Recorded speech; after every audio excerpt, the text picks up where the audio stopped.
Okay, today I'm covering lesson 4 from Unit 6, which ties along with section 8.4 in our textbook, and it is about rational expressions. And I always like to make some semblance of what the title is. So if you look at the word rational expressions, it should help you remember that we've talked about rational numbers, or the first 5 letters spell ratio. So we're dealing with, this is fancy word for fractions. Rational numbers would be two integers that are written as a ratio. But we are actually going to talk about rational expressions. And so we need to define that a rational expression is a quotient of two polynomials. So different from before, what you've done before with fractions, we just had numbers, and now we're going to have some variables in them, as you can see. Just like a fraction, a rational expression is in simplified form. That's not how you spell simplified. Simplified form when its numerator and denominator are polynomials that have no common factors. Okay, and this, excuse me, is probably one of the most important things about it that you got to remember when we're talking about no common factors. Okay, we're going to be dealing with factors in these next couple of lessons. So if you or have any difficulty factoring, you're probably going to have a hard time. So I have put lessons on our calendar of where to go in IXL. Section I helps you Algebra 2 Section I will give you extra practice in factoring different polynomials. Okay, now the other thing that you're going to hear me refer to a lot is you can cancel factors, but you cannot cancel terms. What's the difference between a factor and a term? Okay, if something is a factor, then it is part of a multiplication problem. Okay, these are factors. 24 is a factor, x is a factor, y is a factor. Okay, x squared is not a factor, 2x is not a factor. Those are called, excuse me, those are called terms because they are part of addition or subtraction problems. Okay, so we have three terms, we have three terms, two terms, two terms. This is one term. This is one term. We can cancel terms or factors in a term, but we cannot we cannot cancel terms. So this is the big no-no, okay? Do not do that. That will be very upsetting to me if I see that. So if you want to upset me, go ahead and do it. And it's all I can do to not count off the whole problem when you do something like that. Because if you don't learn anything, remember that you cannot cancel unless you have factors. You cannot cancel terms. Okay, so we'll try to move forward and simplify some rational expressions. So when we look at this first one, we have, as I talked about, the factors. We're going to cancel factors. Find what is a common factor on the top and the bottom. So that's what we're looking for. Anything on the top cancels with anything on the bottom. So I have a 24 on top and a 6 on the bottom, and I know that 6 goes into 24 4 times. I have an x on the top and an x on the bottom, and what I like to do instead of necessarily going over the rules is talk about the fact that I have more x's on top than I do on bottom, and my students very easily can say if I have more on the top, then they all go away on the bottom, and how many more on top do I have? I have one more, because 3 is one more than 2.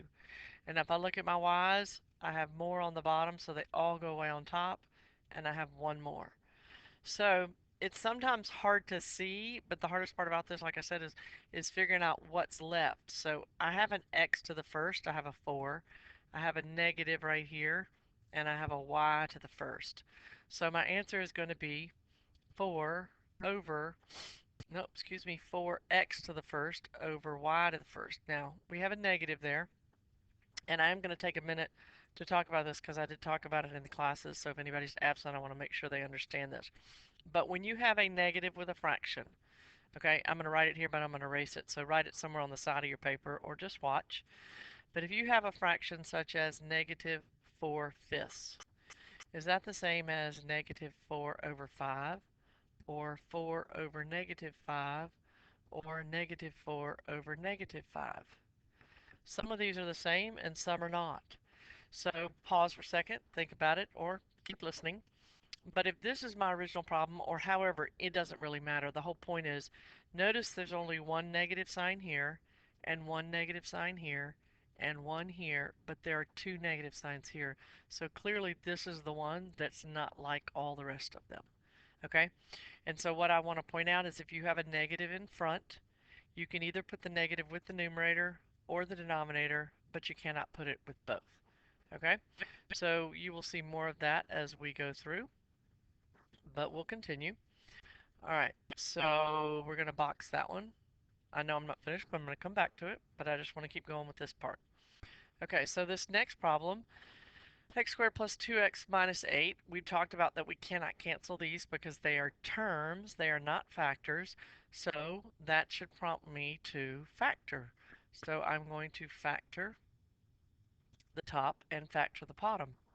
So I got x and x. I'm looking for the factors of 8 that subtract to give me 2.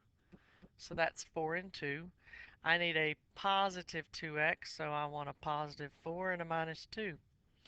And down bottom, again, x and x.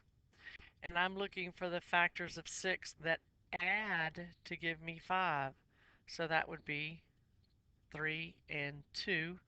And I know that they're both minus signs because if this is plus, my signs have to be the same, and they will take that sign. So now you can see that we have a common factor on the top and the bottom that I can cross out, cancel, however you wish to say it, divide top and bottom by the same number, and that leaves me with x plus 4 over x minus 3. Okay, let's look at this last one in this part. We have 12 minus 4x over x squared minus 9. So again, I have to factor. These are terms. I can cancel the whole thing, but that is not the same as this, so I can't cancel it. So I'm going to factor. And I hope you can see there's a common 4 here, leaving me with 3 minus x. And the bottom, I hope you know that's our a squared minus b squared, so it's a minus b, a plus b. We're taking the square root of x squared and the square root of 9. Now, if you look at these, are they the same? And they're not exactly the same, so I hope you realize that. Think about this. 5 minus 2 is equal to 3, but 2 minus 5 is equal to negative 3. So if I switch the numbers when I subtract, what happens to my answers? And again, I hope you said that they were opposites of each other. And so they're the same number, but I have a negative sign that I have to put in there. So when you see two factors that are opposite, and again, it's only with subtraction, then I can cancel them out, but I have to put a negative out front. Okay? So my answer is going to be negative 4 over x plus 3. So that's how that simplifies. Now, as I mentioned at the beginning, I purposely left this out because I kind of wanted to do it all at once to help you understand perhaps. State any restrictions on the variables. So what kind of restrictions do we have when we're dealing with fractions? As we've talked about earlier, we have to remember that the denominator cannot be equal to 0. So what I'm trying to figure out is what values of x make my, or excuse me, what values of the denominator, excuse me, what values for the variable make the denominator 0. So you look back at your original problem. I have an x in the bottom and I have a y in the bottom, so I have to talk about both of those. And x and y, what would make this 0 in the bottom is if either one of those is 0, so that's the restriction I have. They can't be 0. Okay? And I take care of it in that one also. Okay, so when I come to the next one, I'm looking at my original problem and my denominator. To find out what makes it 0, I factor it. So you can look at this one as long as it's directly related to that. And what values of x make this 0? What makes that 0 is 3. What makes this 0 is 2. So that is what x cannot be. Those are the restrictions that we have. X cannot be 3 or 2. And I look at the last one again, you're looking at the denominator, but you have to factor, or it's easiest to factor the denominator to figure out what makes it 0. So even though I'm only left with one of them in the bottom, you still have to think about both cases. So this is x cannot be plus or minus 3. Positive 3 makes that 0, negative 3 makes that 0. So that's why those are our restrictions. Okay, the next thing we're going to talk about is multiplying. So I hope you remember from your earlier days, if I have two fractions, 1/3 times 2/5, how do I multiply those fractions? And most of y'all know that's 2 over 15.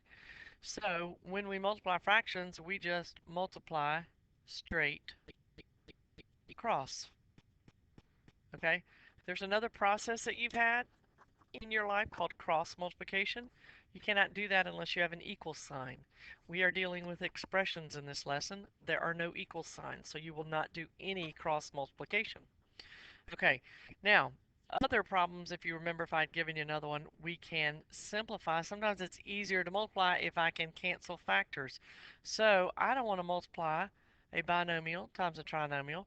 So when I do this problem, I'm going to factor. So the top becomes 2 times x minus 4. And the bottom is going to become x plus 4, x minus 4, x plus 4, x minus 4. Why is that beeping at me? Okay, I don't like that. Times, and we factor the top. So we got that trinomial. Again, it's x squared, so I know it's x and x. If this is a plus sign, then I'm going to be adding the factors of 4 to give me 5, and they both have to be plus. So the factors of 4 that give me 5 would, of course, be 4 and 1. And then on the bottom, ooh, that's a PST, but some people probably find it easier to think of it as x plus 4, x plus 4. If you wrote x plus 4 quantity squared, same thing.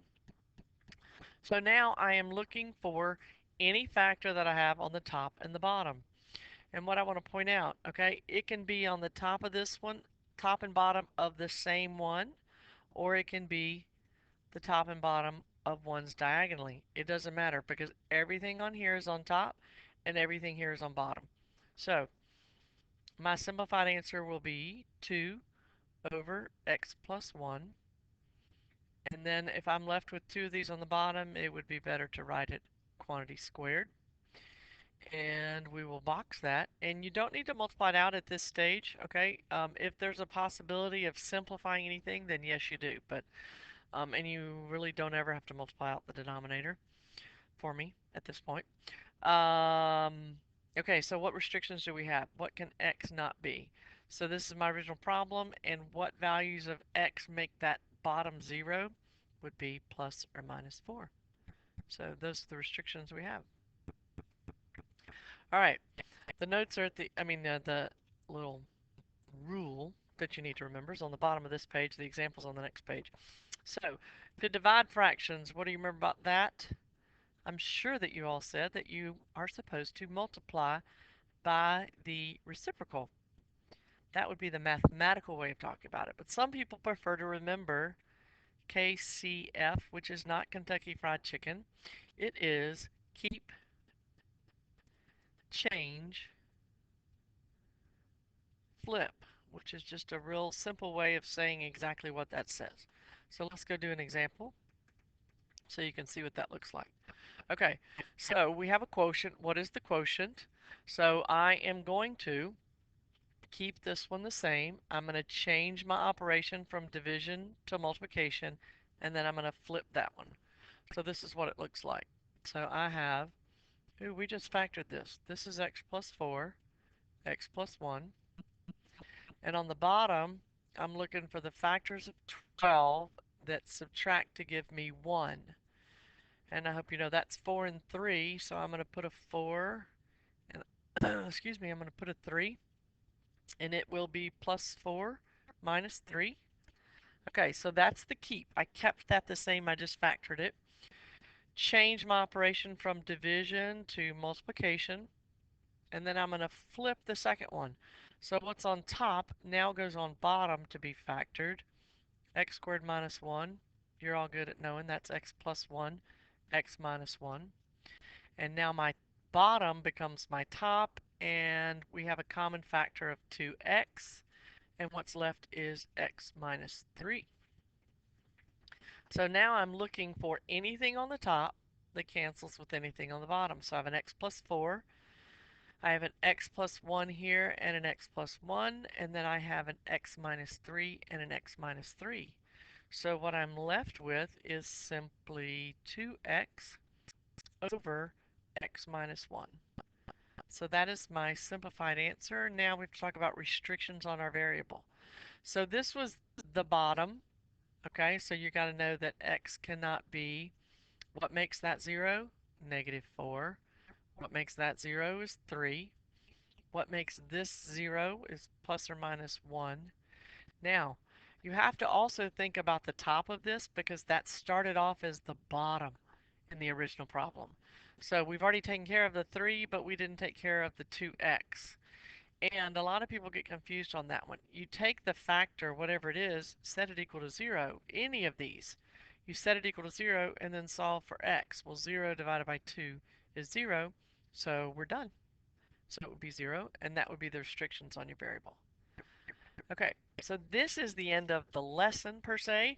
I'm going to do some more examples, so if you want to continue watching, you can see the examples, and if not, go ahead and get started on your work.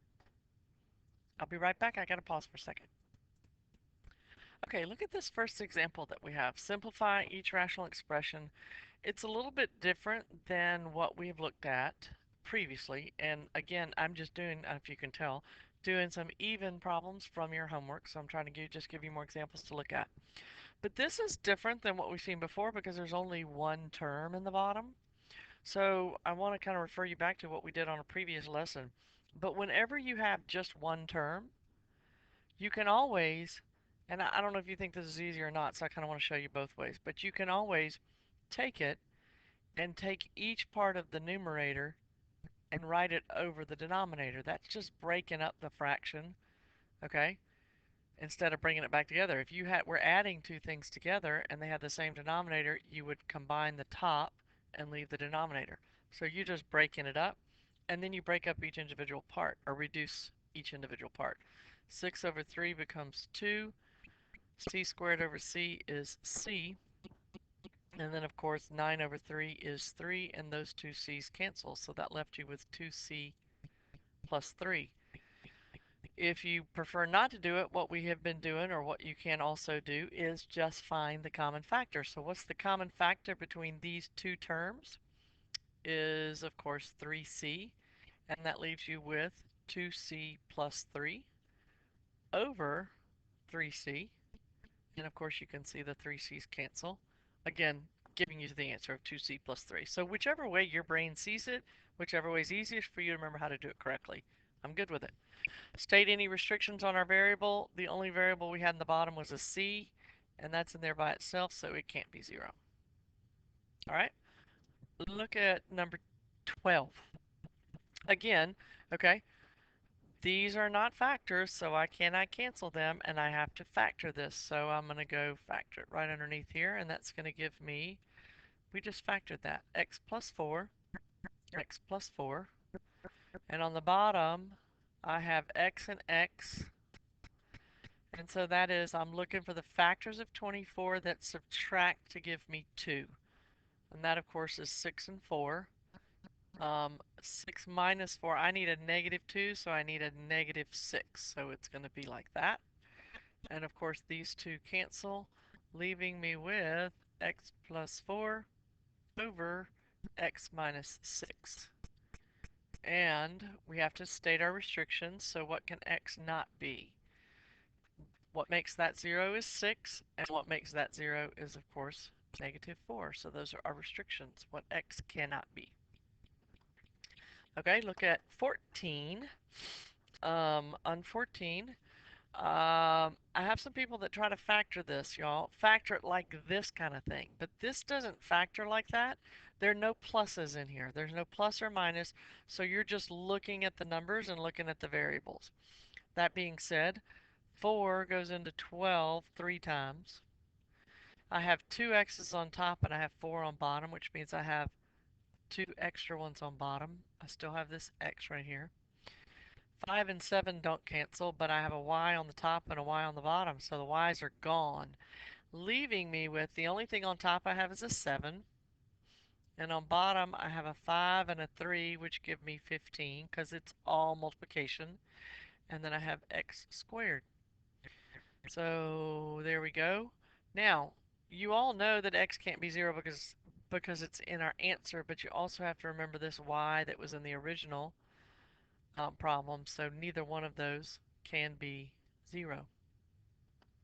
All right, moving along to number 18. Again, practicing that factoring.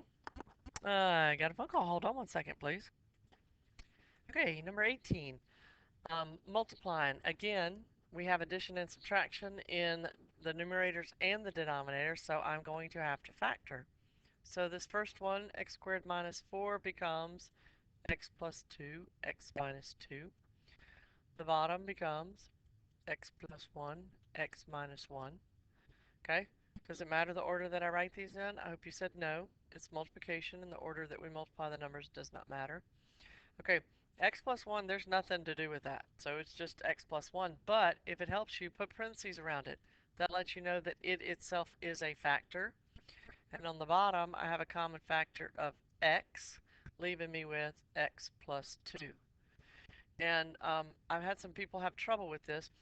When you take out a common factor, remember from your original problem, if you have two terms here, then you have to have two terms inside your parentheses. And you can always check it by multiplying. X times x gives me x squared, and x times 2 gives me 2x. So now what do I have in common on top and bottom? I have x plus 1 and x plus 1. I have x plus 2 and an x plus 2. And that's all I've got. So that leaves me with an x minus 2 on the top, and then x times x minus 1 on the bottom. So that is the answer. Now restrictions on my variables. Remember, it's all multiplication, so anything on the bottom. So we have a negative 1 here, we have a positive 1, we have 0, and we have negative 2. So plus or minus 1, 0, and negative 2. That's the restrictions that we have. All right, two more, two division problems, and then I'm going to stop. And this gives us, okay, divide. All right, so looking again, keep, change, flip. It's division. Okay, so that's the important thing to remember when you're dividing. Keep, change, flip. And when I look at this, I do not have to do any kind of factoring. I've lost my cursor. There he is. My bad. All right, come on. All right, so keep, change, flip. So when you do this, 7x over 4y cubed, keep that one, change it from division to multiplication, and then I'm going to flip it. So now 8y is going to go on top, and 21x cubed is going to go on bottom. And so now I'm looking for anything that I can cancel. So 7 goes into 21 three times. And then I have 4 goes into 8 two times. And then I'm looking and I have an 1x on top and I have 3 on bottom, so that leaves me with 2 on top. And I definitely still have the x here, so it might help you to circle that on the bottom. Circle wherever it ends up. Okay, I have 1y on top and I have 3 on bottom, leaving me with 2 on the bottom. So it looks like a bunch of chicken scratch, but hopefully you can figure out what this answer is. What do I have left on top? I have a number 2. And then on the bottom I have a 3. And then I have x squared and then y squared. So 2 over 3x squared y squared. And the restrictions that we have on our variables, again, x and y are both in the denominator. Makes it a little bit easier for us to figure out that x, I want to write both of them. My technology is giving me problems. Neither x nor y can be 0.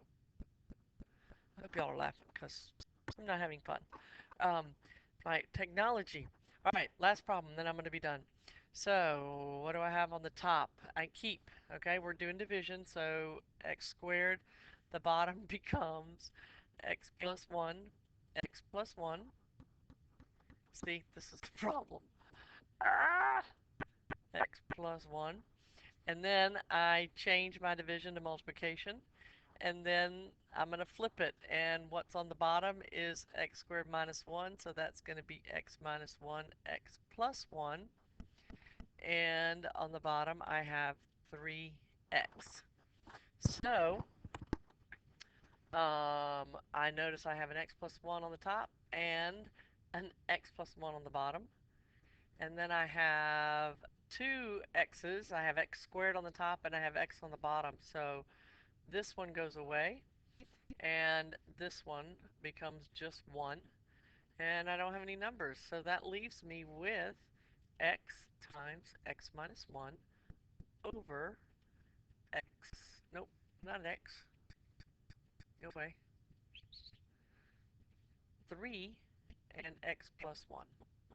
And I'm looking at what my variables can't be. And that is x cannot be negative 1 or positive 1 or 0. Golly, this technology is going to be the death of me. Um, boom. If I don't keep writing, it loses it.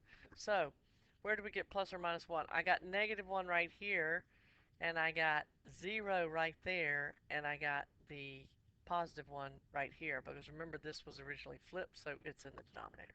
So, I hope that was lots of examples to help you understand simplifying rational expressions. Please come see me or email me if you have any questions.